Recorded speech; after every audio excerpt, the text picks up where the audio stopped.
Begin the current Daf, Masech Yoma Daf Yitzayin. Begin the second line down at the top of the Yomim. The Gemara continues explaining the contradictions we had between Masech Tamen and Masech Midas. Specifically, we had a contradiction regarding who was the Lishkas HaTloim. So we had mentioned that there's different Tanoim. We said Shema Minor Blessed Yaakov. That was the top line of the Summon. And the Gemara continues to give another resolution for that contradiction. Today's Daf. And we can discuss, as we mentioned, Masechtas Midas. The Lishkas HaTloim is allegedly in the southwest, and Masechtas Tamen it's in the northwest. And the Gemara is going to resolve that contradiction. Usually, the Gemara discusses privileges of the Kohen Gadol. As we mentioned in the Mishnah, he could choose what parts of the Vayda he wants to do, what portions he could take from the food, and the concept of Kalpina She'at Pain Liyel Derech Yamin. When the person makes a turn, it should always be to the right, meaning counterclockwise. So the important terms and concepts are Shtei HaLechem, which are the two showbreads that are the two breads that are in Shavuos.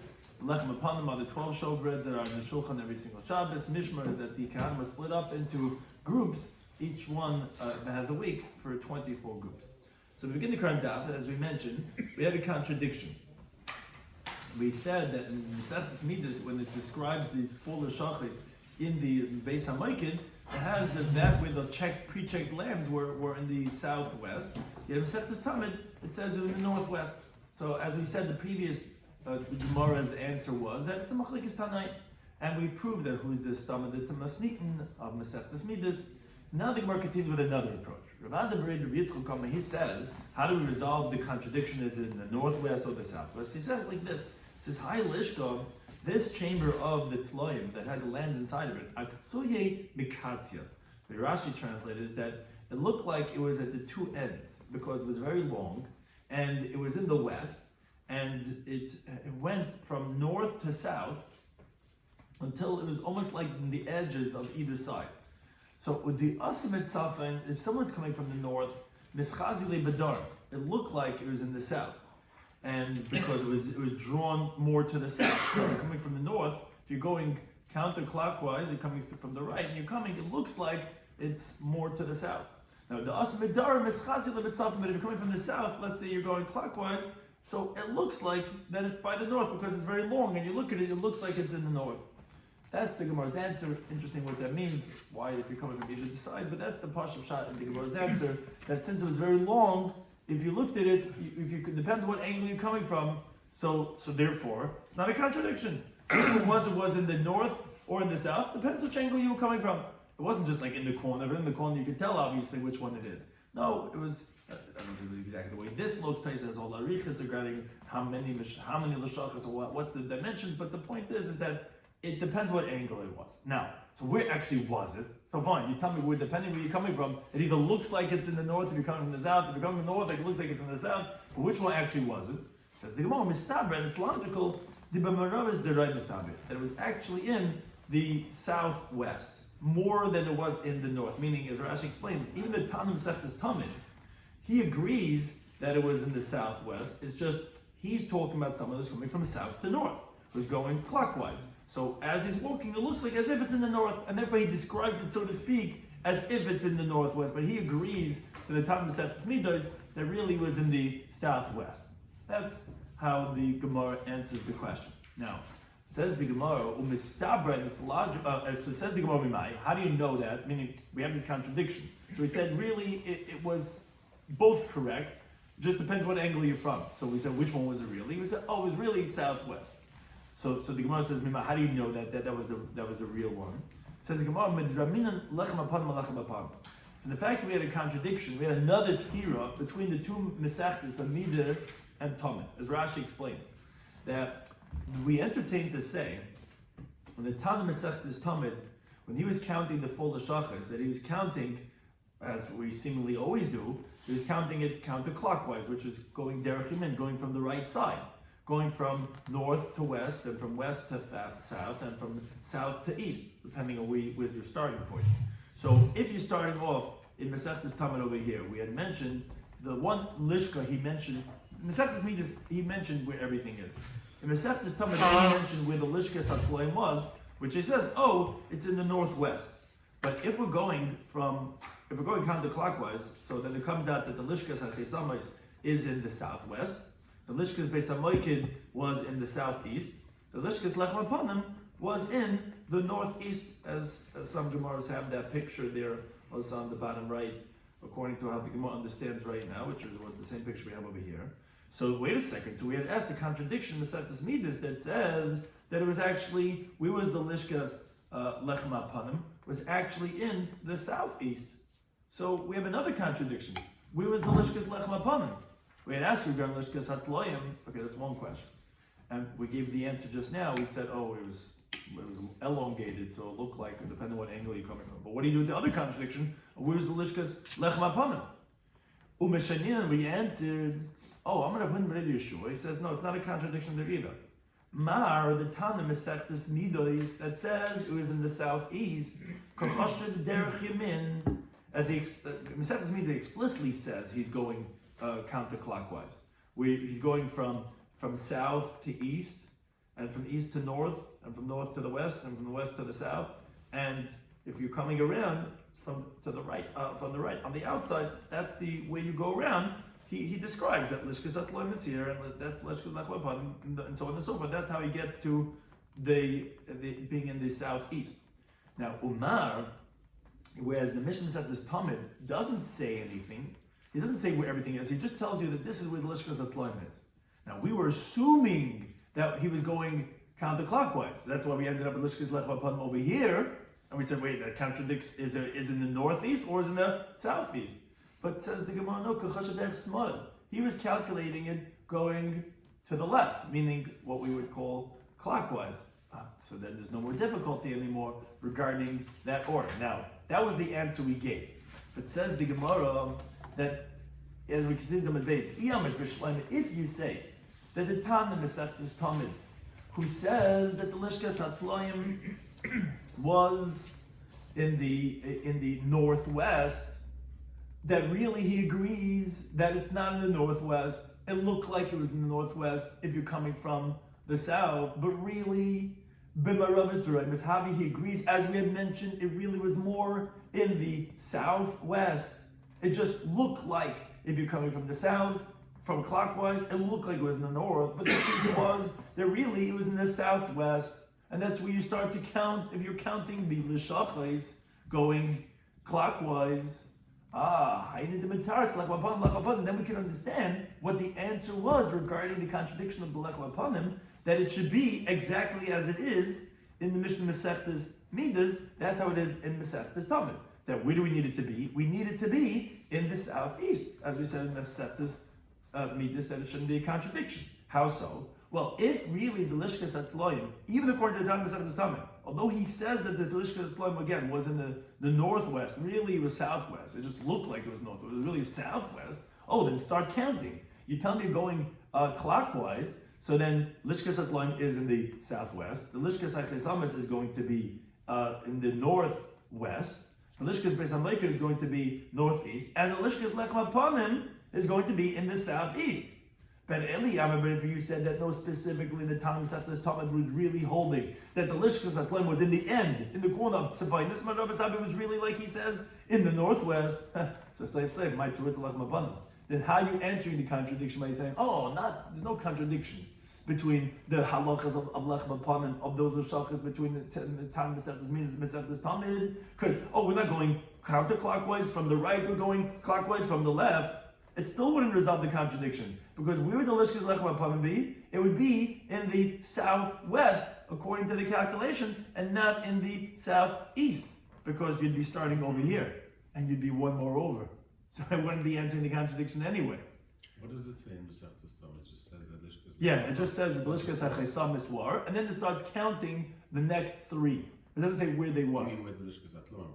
Right, it says only the Lishkas Hatloim, but the problem is when it says Lishkas Hatloim, it says it over in the north. Right. And then it just lists the next three meanings. Yeah. So it's not telling us where it is, it's not telling us which direction you're going. So we said two things. First of all, it's not where it said it was. It's not really in the northwest as it said. Really, it's in the southwest. It just looked like that because it was very long, and if you're coming from the south, it looked like it was over there because it was mashach towards the north.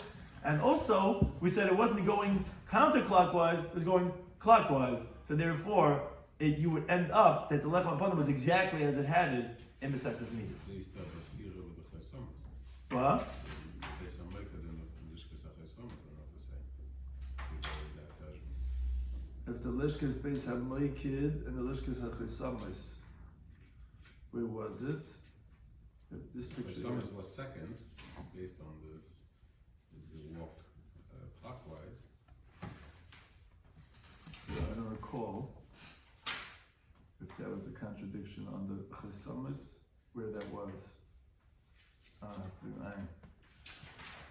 But Al Kapanim, the Allah Shemona says the Gemara, but one thing is that we see is that B'marav Tzurayim B'shavya, is that the Lishkas Atloim must have been, like we said, according to everyone, even according to Masechtas Tamid, was in the southwest. Okay, so that resolves the contradiction that we said regarding where was the Lishkas Atloim, and regarding the Lishkas of the Lechem Apanim, that really, although it said in the south, like I said, it said in the south, it said in the northwest, really was the southwest, and regarding Lishkas Lechem Apanim was also not a contradiction, and both of them had them in the southeast.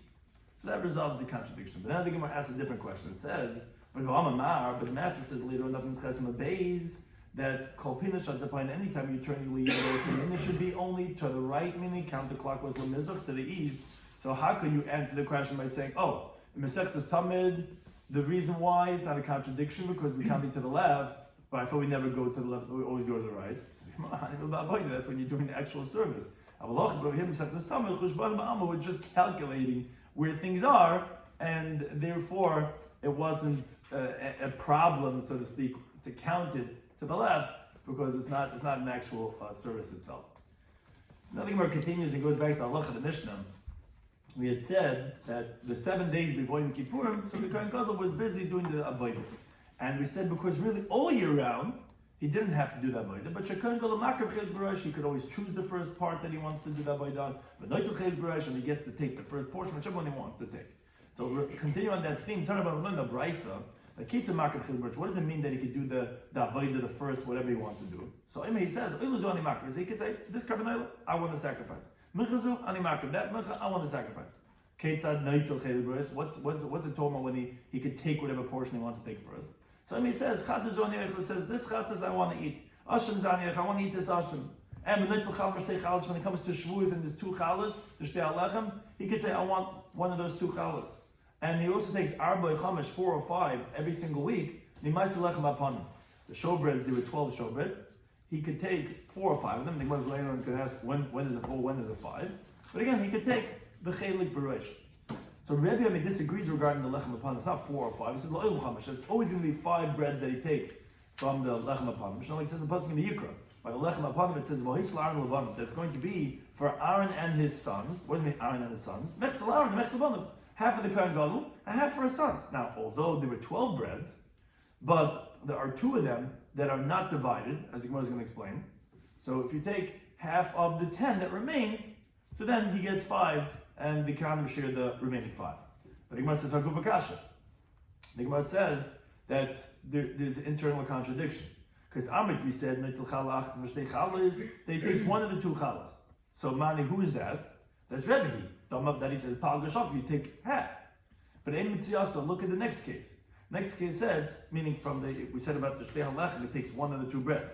But then the next case said regarding the Lechem Apanim, it says, Arba Chamesh Mimais Lechem Apanim. It takes 4 or 5 out of the Lechem Apanim. Well, as Aslan Rabbanan, that they say, Lo Yishoko Palga, that they say that you don't take half. Because if you take half, then you would never take less than 5. And they said, well, it's 4 or 5. So Amos Sefer, and look at the next thing the Brisa says. It says, Rabbi Yomi says, L'Oil Chamesh. It's always going to be 5. So I understand. Reisha v'Sefer Rabbi, Mitzvah Rabbanan. You said, you start, as we're going to explain, that the machlek is regarding you take 5, you take half, or you take less than half. Rabbi says half, and the Rabban said, it's got to be a little less than half. You started by saying, you take 1 out of the 2 Shtei HaLechem. That's like Rabbi says, you take half. Then the next words you say, it takes 4 or 5 of the Lechem Apanim. Well, that's like the Rabban who say you take less than half. And then you say Rebbe that you take 5, which is half. So it's Rebbe, Rabban, and Rebbe? Is that how it is? So the Gemara has 2 answers to that question. Amar Abaya says, no, Reish Mitziyas Rabbanan. Actually, the first case and the second case, meaning basically the Tanakama before Rebbe, is older Rabbanan. That they say that you don't take half, you take a little bit less than half. But the question was, then why by the Chalash Shtei Lechem does he take the whole Shtei Lechem? That's half. It's not less than half. But Rabbanan approves it because Rabbanan agree by a broken piece to Labarach Ar Lamesla Kohen Gadol. Not probably to give the Kohen Gadol a broken piece, to break it and to give him a broken piece. And therefore that's why, really you should take a little bit less than a whole challah, because it's going to be exactly half. But we're not going to start making crumbs over here and breaking pieces, and that's why we give him that of one. But the truth is, it's all like Rabbanan. But then continues the Gemara and says in top of the Chesed Medal, "V'may arba chamish." So then, what does it mean? Something's 4 or something's 5. Why would it be 4 or 5? That says the Gemara. Actually, that is tali in the machlekes, meaning the 4 or 5, depending on which opinion you go by. That is l'Rabbanan, and according to Rabbanan, that they disagree with Yehuda in the Masechta Sukkot of Be'al. That they say nichnas on Shabbos, which is when they would divide the lechem upon them. There was a new group of Kohanim, a new Mishmer, and the old Mishmer would leave halfway through Shabbos. So the incoming group, Neitel Sheish, they would take 6 breads. The Neitel Sheish, and the outgoing group would also take 6 breads. Now, the Schar HaGaf is Dalasa Slide. The outgoing, the incoming Mishmer, who would close the doors at the end of the day of Shabbos, they didn't take payment for doing that. So it comes out, all the breads would be divided, and the Kohen Gadol divides it with them. So Mishneim Esri B'Nei Nifli. So the Kohen Gadol is dividing from all 12, because all 12 is being divided. They get 6, they get 6. Now, like we said, the Rabbanan hold you don't take a total half, you have to take a little bit less than half. So Batzachad Mepalka, so if you're splitting from 12, and you have to take a little bit less than that, so Chamash Shakel. So instead of taking 6, you take 5. That's when you're going to take 5. Now, Rabbi Yehuda that says that the incoming group actually takes 7 breads. Why? Shtayim 2 they take without dividing with the outgoing group, because that's b'schar hagavos dalasis. That's for payment, because on Matzah Shabbos they have to close the doors of the Azara and the Chel and the Heichel and all the different chambers which will open up in the morning by the outgoing group. They open up the doors and we are closing it. They get payment for that. So the outgoing group only takes 5, because 10. So that you're remaining with 10, because the 2 were taken by the incoming group, and then 10 divided by 2 is 5. So they take 5. So it's really essentially 10 that's being divided over here, because 2 is being taken for payment. So So from 10 is where the Kohen Gadol has to split with them, like we said, because 2 of them are not really part of the division. That's the payment for the outgoing, for the incoming group. So, what's a little bit less than half of 10 is V'shakal Arba, because half would be 5, and a little bit less than that is going to be 4. So therefore, that's when it's going to be something that's 4 or 5, depending on like Rabbi Huda or like Rabban. That's one approach. And according to Rabbi, he says no, that you're always going to take 5, because again, you're taking half. Now, Rav Amma, he disagrees. He says that actually, Kula Rabbi, it's all going like Rabbi, that he says that you take exactly half. The Sabbath Rabbi Yehuda that 2 of them are never divided because they're taking as payment to the incoming group. So then the question is, Ve'elamai Arba. So when is it ever going to be 4 or 5, like you said with the Kohen Gadol? You're always going to take 5, because you said it's like Rabbi, meaning you're saying the Mitziasa, the middle case, which we had a question, who's the middle case going like? It sounds like the Reisha sounds like Rabbi, and then sound like the Rabbanan, where you're taking 4 or 5. You're saying no, the whole Bryce is like Rabbi. So I understand the first halacha they take half of the Shtei HaLechem. So, but what's with the lechem upon them? When you can take 4 or 5? I understand you can take 5 because half of 10, because 2 is not being divided. It's like if Yehuda, the incoming group takes it as payment that bread. So you're left with 10. So I understand you can take 5, but you're never going to take 4. So Hachamish brother Mishkol says the Gemara like it's not difficult either, because this that we say you take 4 is the Ikar Mishma HaMisakir. That's when there's a group that was delayed, that's staying there. When we say you take 5, it's a Lekar Mishma HaMisakir. There's no group that's just staying around. As Rashi explains, sometimes Yom Tov falls out on a Monday, and there's a group that they come very early. They come before Shabbos and they stay till when Yom Tov starts, because all the mishmaris of Kohen would come during a Yom Tov, or something. Let's say Matzah Yom Tov is on Erev Shabbos, so Yom Tov ends on Thursday night, and the mishmaris, most of them would go home on the Erev Shabbos, but there were certain mishmaris that they would wait. Already here, it's already Erev Shabbos, they would wait through till Matzah Shabbos. Now, Mishnah said the Sukkot Daf Yomi base teaches that if someone comes during a Yom Tov, all the Mishmaris would be equal in dividing of the Lechem upon them. If it falls out, meaning if Yom Tov is on if Shabbos is on Yom Tov, So too, if Yom Tov is right next to Shabbos, whether right before Shabbos, or meaning that they obviously can't go home because it's Yom Tov goes into this 3-day Yom Tov, like they call it, or whether right afterwards, but obviously that they have to come from before Shabbos. So all the Mishmaros actually would equally divide the lechem upon them because they had to be there, and it's like a Shabbos during the Yom Tov, even though it's not even on Yom Tov, it's right before. Everyone's equal. It's not for that week's Mishma. Now, but let's say there is a day in between, whether beforehand, for example, let's say Yom Tov finish on Thursday, or after, for example, let's say Yom Tov start on Sunday night, on Monday. So then, truth is, they didn't have to come before Shabbos. So then, actually, all the Mishmaros are not the same, but there is something that we do. The Mishma that stayed there, either again they came a little bit earlier or stayed a little bit late. Whether it's one Mishma, whether it's many Mishmaros, they take 2 of the Chalas, and the rest are divided with the Mishma Hayitza and the Mishma Hanichnas, who there have a set time to be there that Shabbos. So that's what the Gemara explains. If there's a Mishma that's sticking around, so instead of them dividing 12, they're taking away 2, which is given to those other Mishmaros. So actually, you're starting from 8 now. Because you're saying 2 of them, Rebbe holds always is not divided, because that's given that the schar to the Mishma HaNechnes. So from 12 you take it down to 10.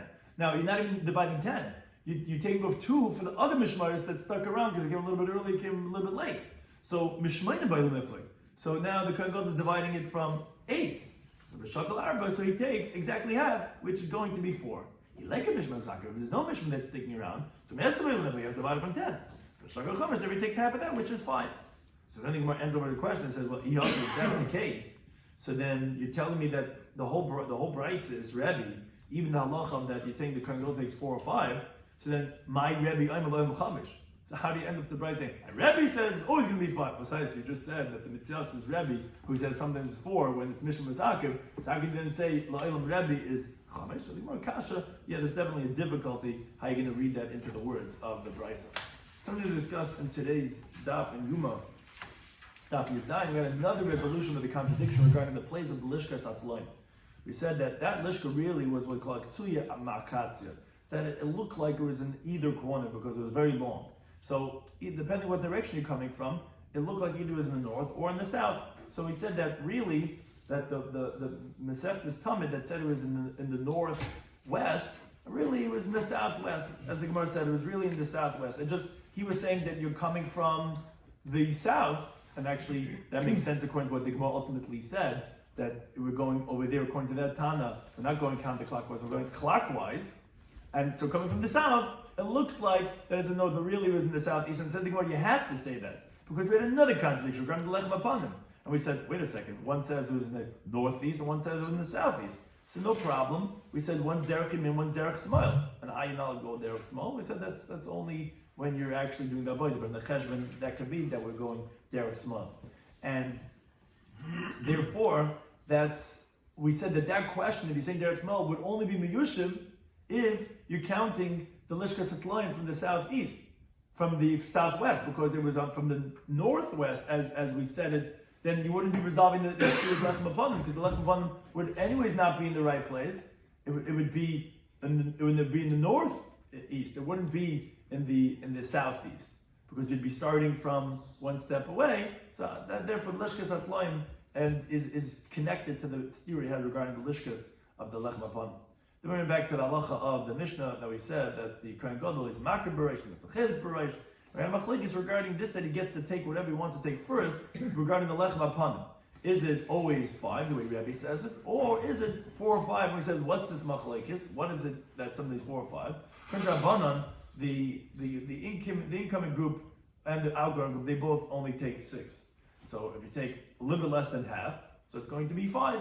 According to Yehuda, then sometimes it's going to be, he said, according to him, it's going to come out that it's going to be 4 because the incoming group, he takes 2 for the payment, but that's not part of it.